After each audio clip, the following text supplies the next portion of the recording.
भारतीय इतिहास के पन्ने मुगल साम्राज्य के स्वर्णिम युग से भरे पड़े हैं। मुगल सम्राट बाबर से लेकर बहादुर शाह जफर ने दिल्ली सल्तनत पर सैकड़ों सालों तक राज किया।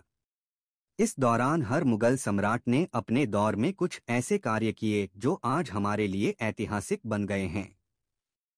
मुगल सम्राट अकबर के सबसे बेटे जहांगीर ने 1605 से 1627 तक दिल्ली सल्तनत पर राज किया। अपने शासनकाल में उन्होंने कई ऐतिहासिक सिक्के भी बनवाए थे, जिन्हें शुद्ध सोने से बनवाया गया था। आज हम आपको उन्हीं सिक्कों के बारे में बताने जा रहे हैं। मुगल सम्राट जहांगीर ने अपनी आत्मकथा तुझके जहांगीरी में इनका जिक्र भी किया है। उन्होंने आगरा की टकसाल में शुद्ध सोने के 1000 तोले के 2 विशाल सिक्के बनवाए थे।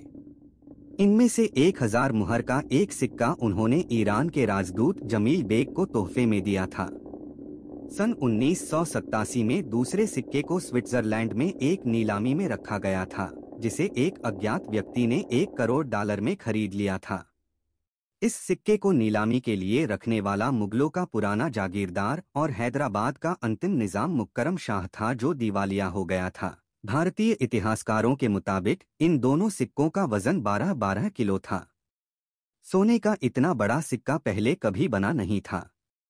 इस सिक्के का व्यास 21 सेंटीमीटर है और इसे डिजाइन करने में सैकड़ों कारीगर लगे थे। इस सिक्के के बीच में मुगल बादशाह जहांगीर का नाम और किताब अंकित है। इस पर बाहुक्म शाह जहांगीर याफ्त सदजेवर बनाम नूरजहां बादशाह बेगम जर लिखा है।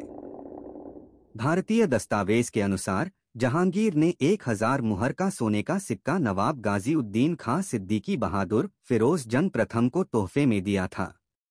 2 शताब्दियों से अधिक समय तक ये सिक्का हैदराबाद के निजाम की एक पीढ़ी से दूसरी पीढ़ी के हाथों में जाता रहा और आखिर में ये मुकर्रम शाह के पास पहुंचा, जो हैदराबाद के 8वें निजाम थे।